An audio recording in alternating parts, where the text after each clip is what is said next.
వాళ్ళ టిఆర్ఎస్ నాయకులు ఎవరైతే ఉన్నారో వాళ్ళు బడిబాట మీన్స్ అది గురుకులాల బాట అనే కార్యక్రమం చేపడతా ఉన్నారు. గురుకులాలు పరిశీలిస్తారంట. ప్రవీణ్ కుమార్ గారి ఆధ్వర్యంలో ఈ పిలిపివ్వడం జరిగింది. కనీసము వాళ్ళకు ఇది సిగ్గుచేటు, వాళ్ళకి సిగ్గుండాలి. కనీసం ఒక ఐఏఎస్ ఆఫీసర్ అయి ఉండి ఇన్ని రోజులు గురుకులాలకు మొత్తం నువ్వే బాసువు, మొత్తం గురుకులాలు నీ సమక్షంలో జరిగినాయి. గత ప్రభుత్వం మీద నువ్వు మొత్తం వాళ్ళ గత ప్రభుత్వం చేసినటువంటి తప్పిదాలు ఫెయిల్యూర్ అని చెప్పేసి నువ్వు ముఖ్యమంత్రి మీద ఆ యుద్ధం ప్రకటించి బయటకు వచ్చేసినావు. ప్రభుత్వానికి విరుద్ధంగా ఆకునూరు మురళితో గట్టి మీరు ప్రభుత్వంతో పోరాటం చేయడం జరిగింది. ప్రభుత్వ వైఫల్యాలు ఎండగట్టడం జరిగింది. మళ్ళీ అవకాశవాద రాజకీయం గురించి మళ్ళీ మీరు వారి పంచన చేరడం జరిగింది. ఇది ఒక ఎత్తు అయితే పట్టించినది మీ ప్రభుత్వం కాదా, మీ టిఆర్ఎస్ ప్రభుత్వం కాదా? మా ప్రభుత్వం ఏర్పడ్డ తర్వాత సుమారు కనీసం ఒక 20-30 పాఠశాలలు నేను విజిట్ చేయడం జరిగింది. కనీసం ఒక 10-15 హాస్టల్స్ విజిట్ చేయడం జరిగింది. డిగ్రీ కాలేజీలు విజిట్ చేయడం జరిగింది. ఇన్ని విజిట్ చేసి అక్కడ లోటుపాట్లు ఏవైతే ఉన్నాయో అవన్నీ చూసి ప్రభుత్వం దృష్టికి తీసుకొని పోయి అక్కడ ఆ సమస్యలు తీర్చే విధంగా కృషి చేయడం జరిగింది. కలెక్టర్ల ద్వారా టిఎస్ఎఫ్ఐడిసి ఫండ్స్ కానీ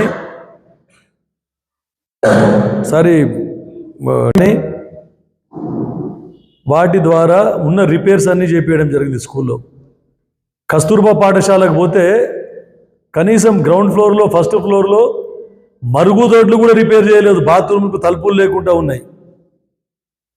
ఇట్లనే మళ్ళీ వేరే ఎస్టీ గురుకుల పాఠశాలకు పోతే టాయిలెట్స్ లేవు, టాయిలెట్స్కు తలుపులు లేవు, అన్ని రిపేర్ అయినాయి. అవి ఒక్కటి కూడా ఇప్పటివరకు రిపేర్ చేయలేదని చెప్పడం జరిగింది. మొన్న జ్యోతిరావు పూలే హాస్టల్కి పోతే ఆర్ఓ ప్లాంట్స్ పనిచేయడం లేదు. తర్వాత ఫ్యాన్లు మొత్తం కేవలం 12 ఫ్యాన్లే పనిచేస్తూ ఉన్నాయి.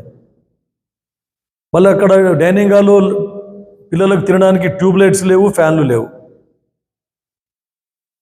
ఆడుకోవడానికి పాఠశాల మైదానంలో లైట్లు లేవు.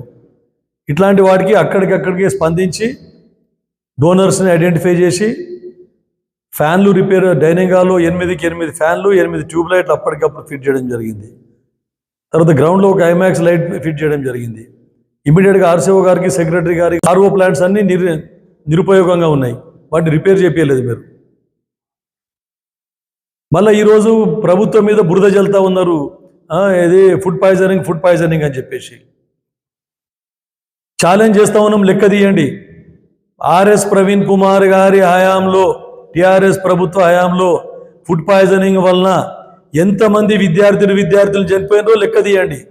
ఈ ప్రభుత్వం ఏర్పడ్డ తర్వాత ఈ ఒక 11 నెలల్లో, ఒక సంవత్సరం లోపల ఎన్ని ఫుడ్ పాయిజనింగ్ అయినా, ఎంతమంది విద్యార్థులు ఎఫెక్ట్ అయినారో మొత్తం లెక్కలు తీస్తే తెలిసిపోతుంది. ఛాలెంజ్ చేస్తూ ఉన్నాం ఆర్ఎస్ ప్రవీణ్ కుమార్ గారికి. కేవలం రాజకీయం చేయడం కాదు, ఒక ఐఏఎస్ ఆఫీసర్ ఉండి చిత్తశుద్ధితో పనిచేయవలసిన బాధ్యత ఉన్నది. గత ప్రభుత్వ తప్పిదాల వలన విద్యార్థులు నష్టపోయినరు, ఎన్నో సమస్యలు ఎదుర్కొన్నారు.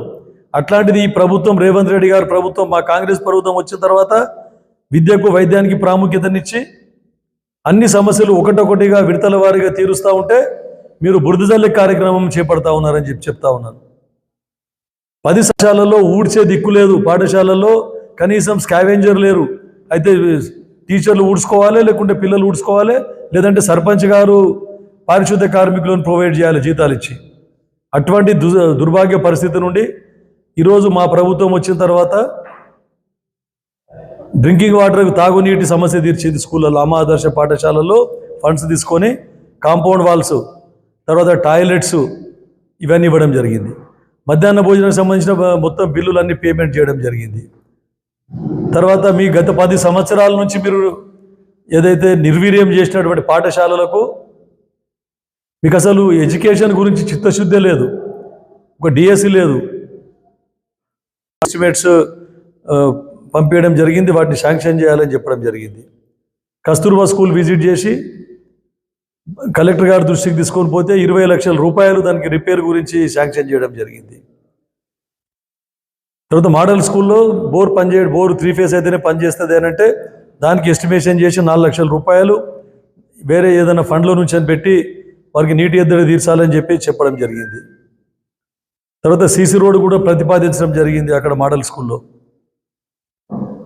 మళ్ళీ ఎన్నో స్కూళ్ళల్లో కూడా టీచర్ల కొరత ఉన్నదని అంటే మా ప్రభుత్వము టీచర్ ఉద్యోగాలు వేసి వారికి అందరికి ఎక్కువ మటుకు నారాయణఖేడ్ అదృష్టం అన్నది, నారాయణఖేడ్ నుండి అత్యధిక టీచర్ పోస్టులు భర్తీ కావడం జరిగింది. వాళ్ళందరూ కూడా స్కూల్లో చిత్తశుద్ధితో పనిచేస్తున్నారు. మీరు కనీసం మీ దగ్గర మధ్యాహ్న భోజనం పథకం మెస్ బిల్లులు కూడా ఇవ్వలేనివి, మీకు మెస్ బిల్లులు ఇవ్వడానికి కూడా డబ్బులు గతి లేకుండే మీ ప్రభుత్వంలో. ఎంతోమంది మెస్ బిల్లులు రాక మేమేం చేయాలని చెప్పేసి నాసిరకం భోజనం వండి పెడతా ఉంటే ఈ ప్రభుత్వం వచ్చిన తర్వాత అందరికీ మధ్యాహ్న భోజన పథకం మెస్ బిల్లులు ఇవ్వడం జరిగింది. మేము చేస్తూ ఉంటే మళ్ళా మీరు బడిబాట పట్టేసి మీరు ప్రభుత్వం మీద బురద చల్లుడు కాకపోతే ఏంది మరి ఇది? టాయిలెట్స్ క్లీన్గా లేవు, తర్వాత బాత్రూంలకు డోర్లు లేవు, ఆరో ప్లాంట్ పనిచేస్తలేవు, మధ్యాహ్న భోజనం బాగలేదు, స్కూళ్ళల్లో మధ్యాహ్న భోజన పథకం బిల్స్ డ్యూ ఉండే. ఈ ఒక్క సంవత్సరంలో పాడగాలేదు కదా స్కూళ్ళు అవన్నీ, గురుకులాలన్నీ మీ హయాంలో ఉండే. మీరు 10 సంవత్సరాలు పరిపాలించారు, మరి అవి సమస్యలకన్నిటికీ మీరు బాధ్యులు కారా అని చెప్పేసి అడుగుతా ఉన్నా. ఛాలెంజ్, మీరు మీ హయాంలో ఎంతమంది విద్యార్థులు ఫుడ్ పాయిజనింగ్ కానీ ఇతరత్ర సమస్యలు ఎదుర్కొన్నారు? మరి ఈ ప్రభుత్వం వచ్చిన తర్వాత ఒక సంవత్సరం లోపల ఎంతమంది విద్యార్థులు సమస్యలు ఎదుర్కొన్నారు? కావాలంటే మేము ఛాలెంజ్ చేస్తున్నాం, నిరూపించడానికి రెడీ ఉన్నాం. ఎవరైతే ఉన్నారో శాసనసభ్యులు కనీసం ఒక స్కూల్ విజిట్ చేసిన దాఖలా లేదు, ఒక హాస్టల్ విజిట్ చేసిన దాఖలా లేదు. ఎంతోమంది విద్యార్థులకు ఫుడ్ కూడా కరెక్ట్ పెట్టని పరిస్థితి, అమ్ముకున్నారు, ఫుడ్ మెటీరియల్ మొత్తం అమ్ముకున్నారు. అయినా ఈ గతంలో ఉన్నటువంటి శాసనసభ్యులకు వాళ్ళ కళ్ళకు కనపడలేదు. వార్డన్లతోని మొత్తం అందరితోని కుమ్మక్కై కమిషన్లకు లాలూచిపడ్డారు. కమిషన్లు లాలూచిపడి ఎవరి మీద ఒక స్కూల్ విజిట్ లేదు, ఒక హాస్టల్ విజిట్ లేదు, ఎవరి మీద యాక్షన్ తీసుకున్న దాఖలాలు కూడా లేవు. అంగన్వాడికి పోతే మొత్తం నిర్వీర్యం, అంగరిగకి అంగన్వాడికి పోతే అపరిశుభ్రంగా, మొత్తం అపరిశుభ్రత. టీచర్ కుమారుడు టీఆర్ఎస్ నాయకుడు అంట, కంప్లైంట్ చేస్తే వారి మీద దౌర్జన్యం, పోలీస్ కేసులు. గత 5-6 సంవత్సరాల నుండి ఆమె మీద కంప్లైంట్స్, ఎన్నోసార్లు కంప్లైంట్స్ ఇవ్వడం జరిగింది. పెడతలేదు, పిల్లలను కరెక్ట్ వస్తలేరు, తర్వాత బాలింతలకు గర్భిణీ స్త్రీలకు న్యూట్రిషియస్ ఫుడ్ సప్లై చేస్తలేదు అని అంటే కంప్లైంట్ ఇస్తే వెనకేసుకొని వచ్చారు. టీఆర్ఎస్ నాయకులు, లీడర్లు వెనకేసుకొని వచ్చారు అంగన్వాడీ టీచర్ను ప్రోత్సహించి. మళ్ళీ ఈరోజు బడిబాట అనడానికి మీకు సిగ్గుగా లేదా? ప్రభుత్వము ఇంత మంచిగా విద్యా వ్యవస్థను ముందుకు తీసుకొని పోతుంటే, అన్ని సమస్యలు విడతల వారీగా తీరుస్తూ ఉంటే, మీరు ఒక బాధ్యతాయుతమైన ప్రతిపక్షంగా ప్రభుత్వానికి సహకరించవలసిన బాధ్యత మీ మీద ఉంది. అసలు మూతపడ్డాయి.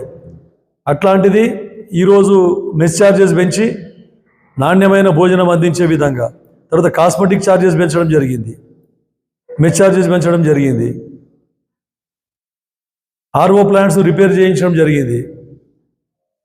రీఓపెనింగ్ రోజే దుస్తులు, తర్వాత పాఠ్య పుస్తకాలు రీఓపెనింగ్ రోజే అన్ని స్కూళ్ళల్లో కూడా ప్రొవైడ్ చేయడం జరిగింది.